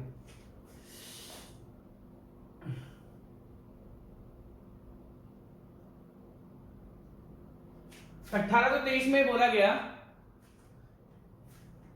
अरे भैया आ गई, एक सेकंड वेट करो यार, ठीक है चालू करते हैं वापस से, थोड़ा सा डिस्ट्रैक्शन था मेरे साथ, ठीक है। तो हम कहा करते हैं, हाँ फाइनली जॉन लाउडन मैकडम में इंग्लैंड में पार्लियामेंट में ये एक्सेप्ट कर लिया है कि हाँ इनकी जो डिसीजंस हैं वो बहुत सही हैं, और अब से जो भी रोड बनेगी 1823 के बाद वो मैकेडम के अकॉर्डिंग बनेगी और उसके बाद जो रोड कंस्ट्रक्ट हुई जो इवन आज तक फॉलो होती है। मैं ये नहीं कहता कि एग्जैक्टली मैकेडम ने आइडिया दिया कि हम आज भी सेम रोड फॉलो करें, नहीं, थोड़ा बहुत चेंज हुआ है। वो चेंज क्या हुआ है मैं आपको धीरे धीरे बताऊंगा, बट हाँ हम फॉलो मैकेडम को ही करते हैं। अगर मैं आपसे बात करूं, अगर आपने एक चीज नोटिस करी, अब मैं आपको बहुत अच्छी बात बताता हूं, आपके दिमाग में ये आ रहा होगा कि सर अभी तक आपने जो हिस्ट्री बताई है हमको वो ऑल ओवर वर्ल्ड बताई, मतलब वर्ल्ड में क्या क्या हुआ। सर क्या हमारे इंडिया में रोड्स डेवलप हुई थी? आपने एक चीज सुनी होगी, बिल्कुल रोड डेवलप हुई थी इंडिया में और बिल्कुल सेम टाइम पर थी 1800 के दौरान ही हमारी रोड, मतलब 1850 समथिंग रोड बननी स्टार्ट हो गई थी, जिस टाइम अंग्रेज हुआ करते थे। और आप बिलीव नहीं करोगे अगर मैं आपसे पूछूं, अब मेरी एक बात ध्यान से सुनना, जब अंग्रेज थे, अंग्रेज के दौरान भी रोड्स बनी, पहले आर्मी के लिए बनी। अगर मैं आपसे एक सिंपल सी चीज पूछूं कि सबसे पुराना आईआईटी कौन सा है, और अगर मैं सबसे पहले ये पूछूं, मेरी बात ध्यान से, आपके दिमाग में आ रही होगी सर आप जो बात बता रहे हो अभी तो आप इंग्लैंड की बात बता रहे हो, इंडिया की बात बताओ ना। मैं इंडिया की बात ही बताऊंगा क्योंकि मैं इंडिया में रहता हूं, मैं इंडिया की बात ही बताऊंगा, ठीक है। और फिर इंडिया को हम कंटिन्यू करते रहेंगे अपने पूरे कोर्स में, क्योंकि हमें इंडियन रोड से मतलब है, हम इंडियन रोड्स को कंटिन्यू कर देंगे। मैं इंडिया की हिस्ट्री भी आपको बताऊंगा। मैं आपसे ये पूछ रहा हूं, आपको पता है कि देश का सबसे पुराना आईआईटी कौन सा है? आईआईटी रुड़की। आईआईटी रुड़की 1854 1854 शायद, एग्जैक्टली थोड़ा आगे पीछे होगा, एग्जैक्टली मुझे ईयर तो याद नहीं आ रहा। 1854 इंडिया में रोड्स की नॉलेज के लिए जो इंस्टीट्यूट खोला गया था, या ये बोलोगे कि इंडिया की कंस्ट्रक्शन की, इंडिया में क्या होता है कि भाई एकदम से रोड्स बननी स्टार्ट हो गई थी, कंस्ट्रक्शन स्टार्ट हो गया था, तो उस टाइम हमारे देश का जो सबसे पहला इंजीनियरिंग कॉलेज था वो कौन सा था? आईआईटी रुड़की। आईआईटी रुड़की ही सबसे पहले कॉलेज था जिन्होंने देश में ट्रेनिंग देनी, जैसे मालूम मुझ जैसे जो इंजीनियर्स हैं उनको ट्रेनिंग देनी स्टार्ट करी, किस तरीके से आप कंस्ट्रक्ट करोगे, किस तरीके से आप मेंटेनेंस करोगे। और आईआईटी रुड़की के साथ एक बहुत फेमस डिपार्टमेंट बनाया गया जिसको आप बोलते हो पब्लिक वर्क डिपार्टमेंट्स। तो इंडिया में एक तो IIT Roorkee plus PWD public work department 1800 में चालू हो गए थे दोनों। इनकी हिस्ट्री निकाल के देखना कभी पीडब्ल्यूडी का फॉर्मेशन कब हुआ था या पीडब्ल्यूडी का एस्टैब्लिशमेंट कब। ये दोनों क्या करता था, आईआईटी रुड़की पहले एस्टैब्लिश हुआ जिन्होंने सब कुछ नॉलेज दी, कैसे रोड बनेंगी, कैसे आप रोड बनाओगे, कैसे इसको मेंटेन करोगे, और उसके बाद पीडब्ल्यूडी का गठन हुआ। दैट मींस इन दोनों ने मिलकर इंडिया में रोड्स बनाई हैं। तभी तो बोलते हैं कि आईआईटी रुड़की का जो सिविल इंजीनियरिंग है, क्या आपने कभी सुना है कि आईआईटी रुड़की का, कभी आप देखना आईआईटी रुड़की के बारे में बात होती है तो आईआईटी रुड़की की सिविल इंजीनियरिंग सबसे बेस्ट मानी जाती है। क्यों मानी जाती है आईआईटी रुड़की की सिविल इंजीनियरिंग? क्योंकि जब देश में रोड्स बननी स्टार्ट हुई थी तब इन दोनों का बहुत बड़ा रोल था। किसका? आईआईटी रुड़की का। क्योंकि आईआईटी रुड़की बनाया इसलिए गया था कि एक ऐसा कॉलेज बनाओ जो लोगों को ट्रेन करे किस तरीके से रोड बनेगी, किस तरीके से कंस्ट्रक्शन होगा। और इसलिए आज की तारीख में भी आईआईटी रुड़की की सिविल इंजीनियरिंग, आज की तारीख में भी आईआईटी रुड़की की सिविल इंजीनियरिंग पूरे इंडिया में नंबर 1 पर है। जब मेरा कॉलेज था जब मैं अपने कॉलेज में था तब मेरे एनआईटी की सिविल इंजीनियरिंग पूरे इंडिया में 7th नंबर पे आती थी। ये मैं बहुत प्राउड फील करता हूँ कि मेरे कॉलेज की, मैं 2nd नंबर पे तो नहीं था, मैं आईआईटी में नहीं था, मैं एनआईटी में था। तो मेरे एनआईटी की जो सिविल इंजीनियरिंग थी वो पूरे इंडिया में 7th नंबर पे आती थी कि इस कॉलेज की जो सिविल इंजीनियरिंग है वो टॉप 7th नंबर पे सिविल इंजीनियरिंग सिखाने के लिए, है ना। तो थोड़ा एक बार ठीक है, हम अभी वापस मैकेडम पे आते हैं। मैं कह रहा हूँ कि ऐसा मत सोचना कि मैं इंडिया का, भैया मैं इंडिया के बारे में आपको बहुत ज्यादा बताऊंगा, ठीक है। तो अगर हम बात करें तो भैया 1815 सबको हम देख लिया, और 1823 में मैकेडम के आइडिया को अडॉप्ट कर लिया गया, और उसके बाद जो भी रोड्स बनी वो मैकेडम रोड बनी, टेलफोर्ड सब एकदम से बंद हो गया। अब जॉन लाउडन मैकेडम ने जो इंपॉर्टेंस दी, जॉन लाउडन मैकेडम ने जो इंपॉर्टेंस दी वो किस चीज को दी? इंपॉर्टेंस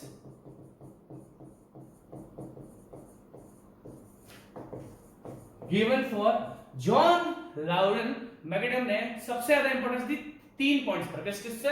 एक तो सबग्रेड, इन्होंने बताया सबग्रेड किस तरीके से प्रिपेयर होगी। दूसरा इन्होंने बताया आपका ड्रेनेज, पानी को ड्रेन करने का सबसे अच्छा तरीका अभी मैं आपको बताऊंगा। एंड तीसरा कॉम्पैक्शन, कॉम्पैक्शन की इंपॉर्टेंस इन्होंने बहुत ज्यादा बताई। अब आप एक चीज ध्यान से देखना, कॉम्पैक्शन ध्यान से सुनो। जॉन लाउडेन मैकडम ने बोला कि जो सबग्रेड आप प्रिपेयर, अभी मैं आपको सब बताऊंगा, इन्होंने सबग्रेड को प्रिपेयर करने का तरीका बताया कि सबग्रेड जब आप प्रिपेयर करोगे तो आपको बहुत अच्छी तरीके से उसका कॉम्पैक्शन करना पड़ेगा। अभी मैं आपको धीरे धीरे करके सब बताऊंगा।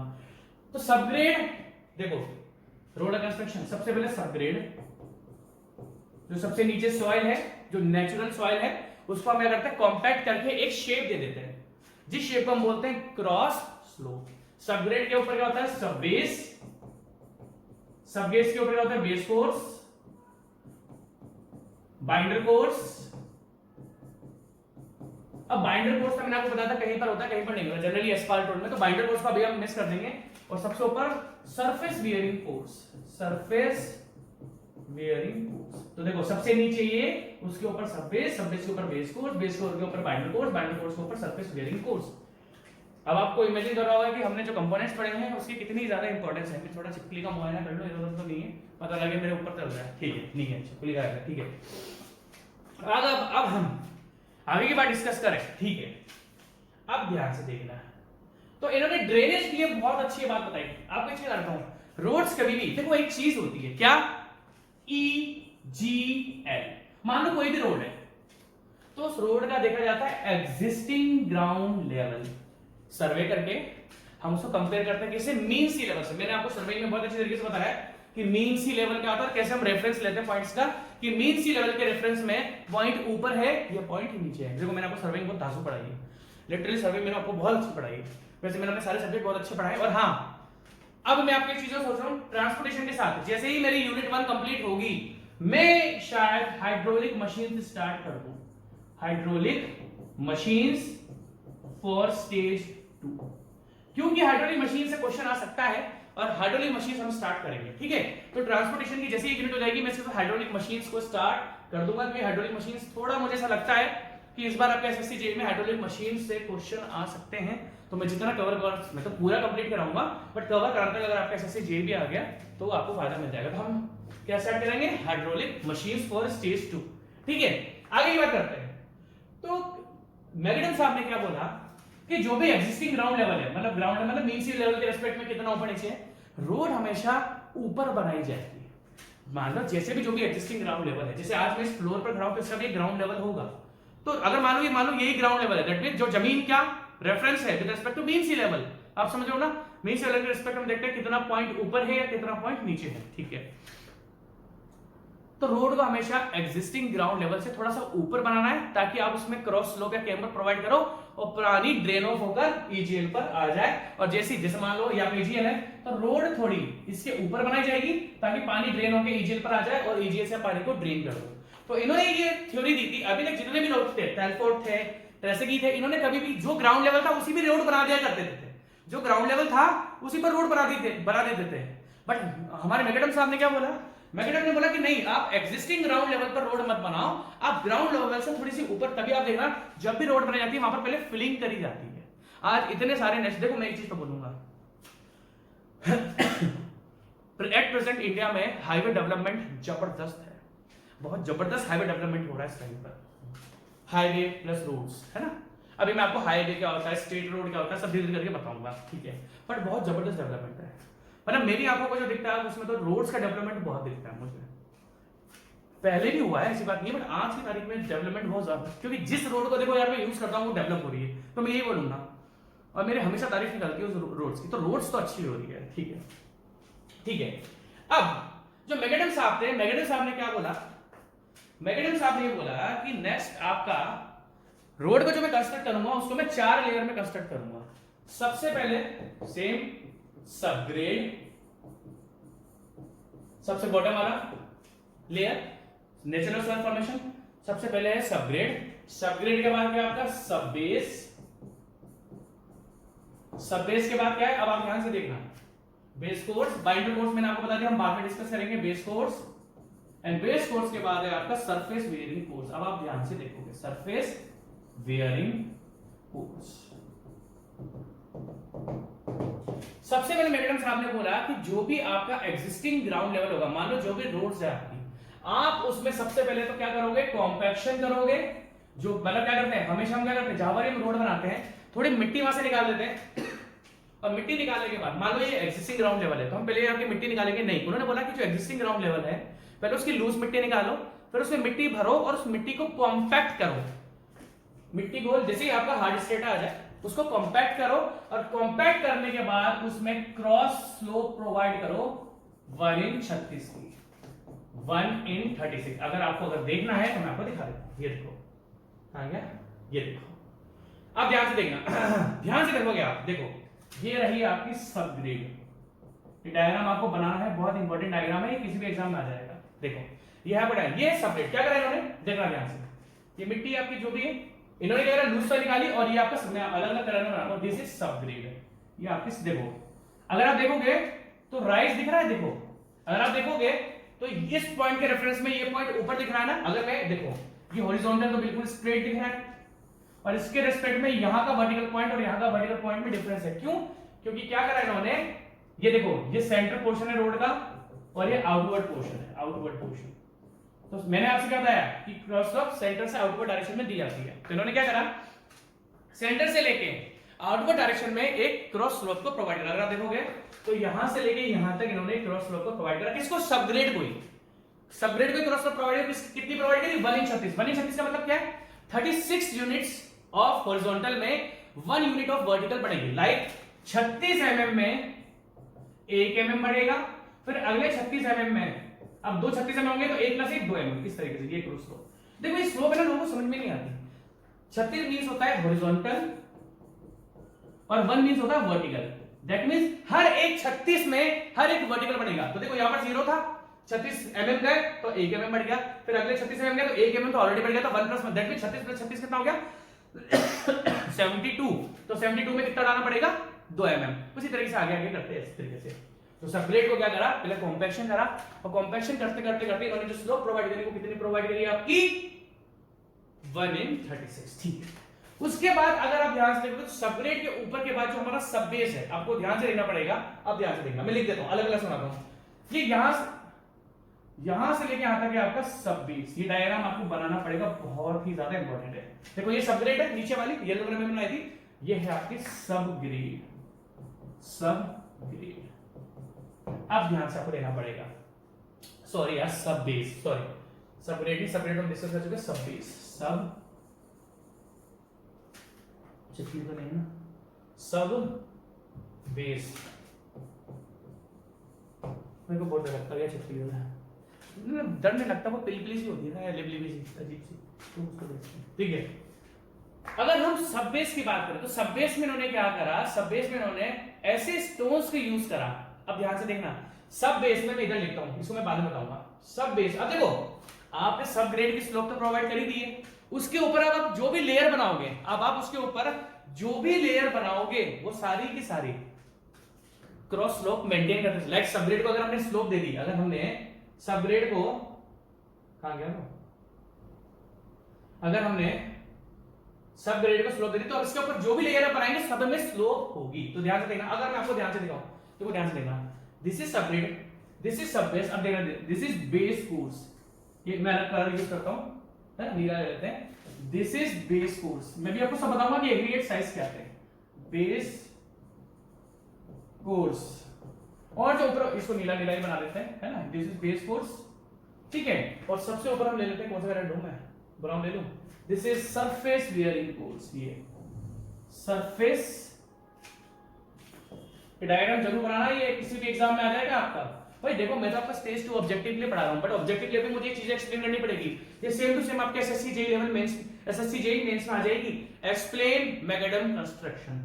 देखो जी, मैं आपको क्या बोलता हूं कि मैं आपके स्टेज 2 ऑब्जेक्टिव के लिए पढ़ा रहा हूं, बट ऑब्जेक्टिव में भी यहीं से क्वेश्चन निकलते हैं। अभी ऐसे टॉपिक हैं जहां से सब्जेक्टिव क्वेश्चन भी निकलते हैं और ऑब्जेक्टिव क्वेश्चन भी निकलते हैं। तो इसी डायग्राम को आपको बनाने के लिए बोल दिया जाएगा आपके एसएससी जेईई मेंस में कि भैया बनाकर दिखाओ डायग्राम विद क्रॉस सेक्शन और एक्सप्लेन करो मैगडम कंस्ट्रक्शन। तो जो मैं आपको पढ़ा रहा हूं वो मैं ऑब्जेक्टिव लिए पढ़ा रहा हूं, बट उससे आपका सब्जेक्टिव क्वेश्चन भी बनेगा, ये ध्यान रखना। ठीक है, ये आपका surface wearing course, wearing course. ठीक है जी, थक गया आधा टाइम में चिपक लिया हमारा। ठीक है, अब अगर हम आगे बात डिस्कस करें तो सबग्रेड तो आपने क्या करा, लूज मिट्टी निकाली और उसका कॉम्पैक्शन कर दिया, थोड़ी सी फिलिंग कर दी, मिट्टी को फिल कर दिया। अब अगर हम सब बेस की बात करते हैं तो सब बेस की जो थिकनेस थी, सबसे पहली बात सब बेस की थिकनेस, क्योंकि आपको ये ध्यान रखना पड़ेगा कि मैग्नेटिक रोड की sub base, base course and surface bearing course की जो टोटल थिकनेस थी वो 25 सेंटीमीटर थी। सब बेस की जो थिकनेस आप रखोगे, सब बेस की जो थिकनेस आप रखोगे वो कितनी रखोगे, 10 सेंटीमीटर। दैट मींस इस लेयर की कहां गया यार, इस लेयर सब बेस की जो थिकनेस है, मैं लिख देता हूं, ये थिकनेस कितनी थी आपकी, 10 सेंटीमीटर। अब बात आती है कौन से स्टोन्स यूज करें या कौन से एग्रीगेट यूज करें। आपने वो एग्रीगेट यूज करे जो 5 सेंटीमीटर की सीट से तो पास हो गए, आपने वो स्टोन्स यूज करे। अब एग्रीगेट अगर मैं स्टोन की बात करूं तो आपने वो स्टोन यूज करे जो 5 सेंटीमीटर की सीट पर तो पास हो गए, छन्नी, और 3.75 mm पर रिटेन कर गए, 3.75 mm पर रिटेन करके। ये आपसे पूछा जा सकता है कि मैग्नेटम ने अपनी सब बेस के लिए पहली बात तो थिकनेस कितनी रखी, सब बेस के लिए थिकनेस रखी आपकी 10 सेंटीमीटर, और इसमें कौन से एग्रीगेट यूज करे, वो एग्रीगेट जो 5 सेंटीमीटर की सीट से तो पास हो गई पर 3.75 mm की सीट से रिटेन मतलब रुक गई।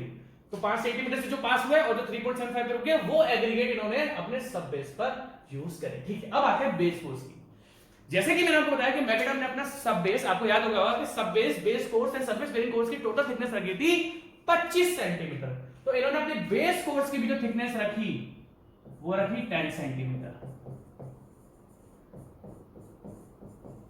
और जो स्टोन, अब आपको देखो यहां पर आपको स्टोन की साइज को याद रखना पड़ेगा, क्योंकि अगर आपके स्टोन में भी हो सकता है कि ऑब्जेक्टिव में आपसे इसकी साइज पूछ ली जाए। ठीक है, अब बेस कोर्स में कौन सा स्टोन यूज हुआ जो कि 3.75 से पास हो गया, 3 सेंटीमीटर, जो कि 3.75 सेंटीमीटर से पास हो गया और 1.9 सेंटीमीटर सीट पर रुक गया, रिटेन।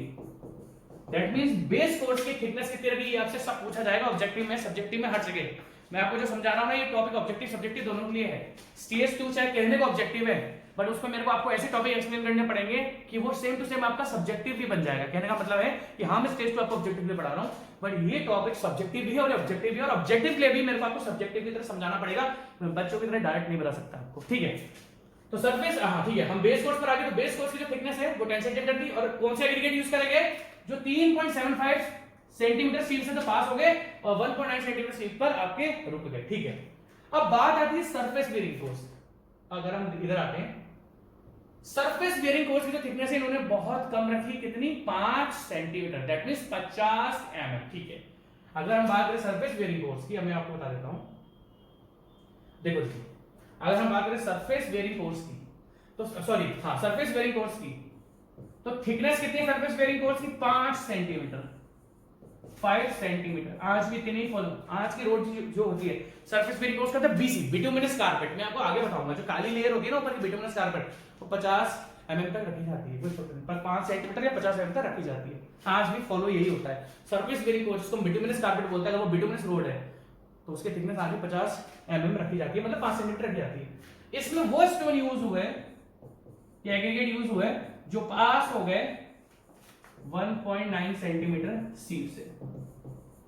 ठीक है, और अगर आप इन तीनों की थिकनेस टोटल ऐड करोगे, देखो इसको ऐड करो, 10 + 10 + 5, टोटल थिकनेस यहां से कितनी निकल के आ रही है, 25 सेंटीमीटर। अगर आप ध्यान से देखोगे तो उसकी जो टोटल थिकनेस आ रही है वो आ रही है आपकी 25 सेंटीमीटर। ठीक है, अब आपके मन में डाउट होगा, अब आप ध्यान से देखना कि सर आपने सारी चीजें बोल दी, आपके मन में डाउट आएगा कि सर इसमें क्या इन्होंने लाइम, मोटार या सीमेंट यूज नहीं करा, क्योंकि जो सरफेस बेरिंग कोर्स होती है इसमें आपको एक बाइंडिंग एजेंट चाहिए होता है। लाइक आज की जो रोड्स है उसमें एग्रीगेट को बाइंड करने वाला कौन होता है, या तो टार होता है जिसको आप डांबर बोलते हो, या फिर आपका बिटुमेन होता है। जो ऊपर की लेयर होती है सरफेस बेरिंग कोर्स, उसमें जो एग्रीगेट्स और स्टोन्स होते हैं उसमें हमें चिपका कर रखने पड़ते हैं। समझ रहे हो मेरी बात? अभी एकदम से मुझे लॉस एब्रेशन टेस्ट याद है, मतलब अभी चलो बाद में बताऊंगा एब्रेशन टेस्ट क्या होता है। ठीक है, तो अगर हम आगे बात डिस्कस करें तो देखो यहां पर पत्थर है, यहां पर भी पत्थर है, बट ये जो ऊपर वाली लेयर होती है ना जिसको हम सरफेस बेरिंग कोर्स बोलते हैं, ये डायरेक्ट ट्रैफिक के कांटेक्ट में आती है। तो यहाँ पर ओनली एग्रीगेट यूज नहीं करे जाते हैं, यहाँ पर क्या यूज करा जाता है, यहाँ पर एक ऐसा बाइंडिंग मटेरियल यूज करा जाता है जो कि इन एग्रीगेट्स को होल्ड करके रखे। अब ध्यान से देखना, मैकेडम ने, तो कहने का मतलब ये है कि सरफेस बेयरिंग कोर्स में, मेरा कहने का मतलब क्या है, सरफेस बेयरिंग कोर्स में जो आपके एग्रीगेट है वो कितने हैं, थिकनेस कितने हो गया 5 सेंटीमीटर, और स्टोन जो कि पास हो गया 1.9 सेंटीमीटर, बट इसमें आपका बाइंडिंग मटेरियल भी होता है, बाइंडिंग मटेरियल। और मैकेडम रोड धीरे धीरे करके डेवलप हुई। तो सबसे पहले मैकेडम ने रोड दी, different types of roads given by McAdam, different types of roads given by McAdam. सबसे पहले जो इन्होंने रोड दी वो थी water bound McAdam, water bound McAdam. कितना टाइम बचा है तो देखने है, हमारे पास 3 मिनट। वाटर बाउंड मैकेडम, उसके बाद ट्रैफिक मैकेडम, ट्रैफिक मैकेडम, उसके बाद bituminous McAdam, bituminous McAdam, and last में cement McAdam, cement McAdam. John Loudon macadam ने जनरली आपको 4 रोड्स को दिया। सबसे पहले दी उन्होंने वाटर बाउंड मैकेडम। अगर आप ये पूछोगे सर इन चारों रोड्स में डिफरेंस क्या है, इन चारों, अगर मैं आपसे बात करूं कि जो जॉन लाउडेन मैकेडम ने रोड्स दी थी, इन चारों में एक ही डिफरेंस है, किसमें डिफरेंस है, इनके सरफेस बेयरिंग कोर्स में। दैट मींस कहने का मतलब है जो आपको 4 टाइप के रोड बता रहा हूं उनका सब बेस भी सेम होगा, बेस कोर्स भी सेम होगा, बट इन चारों की जो टॉप लेयर है जिसको बोलते हैं सरफेस बेयरिंग कोर्स, जो कि डायरेक्ट ट्रैफिक के कांटेक्ट में आती है, इन चारों के अंदर बाइंडिंग मटेरियल अलग अलग थे। तो जो मैकेडम ने इन ये देखो सब ग्रेड को सेम रखा चारों टाइप के रोड में, सब बेस को भी सेम रखा, बेस कोर्स को भी सेम रखा, बट जो ऊपर की लेयर जिसको बोलते हैं सरफेस बेयरिंग कोर्स, इसको उन्होंने चेंज कर दिया। कैसे? अलग अलग मटेरियल को यूज करके। और सबसे पहले जो उन्होंने रोड दी थी वो थी वाटर बाउंड मैकेडम। कहने का मतलब क्या है, water bound macadam, traffic macadam, bituminous macadam और सीमेंट मैकेडम, चारों में जो डिफरेंस है वो बाइंडिंग, दैट मींस मैं सरफेस लेयर से डिफरेंस बता रहा हूं, मैं आपको surface layer, surface bearing course का डिफरेंस बता रहा हूं, कुछ भी नहीं है। वाटर बाउंड मैकेडम में इन्होंने स्टोन डस्ट को यूज करा था, वाटर प्लस स्टोन डस्ट। देखो सरफेस बेयरिंग कोर्स जो सबसे टॉप लेयर होती है वो ट्रैफिक के कंटेंट में आती है, तो आपके उस लेयर में जो एग्रीगेट्स होते हैं उसको आपको बाइंडिंग मटेरियल से चिपकाना पड़ता है। अगर आपने बाइंडिंग मटेरियल से नहीं चिपकाया तो वो निकल जाएंगे। तो सबसे पहले जो मैकेडम साहब ने रोड दी थी वो थी वाटर बाउंड मैकेडम, इसको बोलते हैं WBM रोड। इसमें इन्होंने जो टॉप लेयर थी उसके एग्रीगेट चिपकाए थे किससे, पानी से और स्टोन डस्ट से। कोई भी टार वार, एस्फाल्ट, सीमेंट, बिटुमेन इन्होंने कुछ यूज नहीं करा। इन्होंने क्या यूज करा, स्टोन डस्ट को यूज करा, वाटर को यूज करा और उन्होंने एग्रीगेट को चिपका दिया। उसका सेकंड रोड थी ट्रैफिक मैकेडम। ट्रैफिक मैकेडम ने क्या करा, कुछ भी नहीं करा, लूज पत्थर छोड़ दिए, कॉम्पैक्ट कर दिया, और जो ट्रैफिक आएगा उसी से अपने आप एडजस्ट होंगे पार्टिकल्स। ट्रैफिक मैकेडम का मतलब क्या है कि एग्रीगेट सेम टू सेम छोड़ दिए, उसको किसी से नहीं चिपकाया। उसका मतलब क्या था कि ट्रैफिक, देखो ट्रैफिक मैकेडम का मतलब क्या है, ट्रैफिक ही खुद एग्रीगेट्स को कंसोलिडेट करेगा। कंसोलिडेट का मतलब धीरे धीरे अपने आप ही सेट करेगा। तो ट्रैफिक मैकेडम में इन्होंने ऐसा कोई बाइंडिंग मटेरियल यूज नहीं करा, बोला कि अपने आप जो ट्रैफिक आएगा वो इस रोड को अपने आप ही सेटल कर देगा या फिर कॉम्पैक्ट कर देगा या फिर कंसोलिडेट कर देगा। इन्होंने यहाँ पर कोई भी बाइंडिंग मटेरियल यूज नहीं करा। उसके बाद क्या है, बिटुमिनस मैकेडम, जिन्होंने बाइंडिंग मटेरियल यूज करा बिटुमेन, और लास्ट में सीमेंट मैकेडम, जिन्होंने बाइंडिंग मटेरियल यूज करा सीमेंट। तो यहां पर मैं आपकी हिस्ट्री खत्म करता हूं, और नेक्स्ट लेक्चर से मैं आऊंगा अपनी इंडिया की हिस्ट्री पर। Take care, bye bye.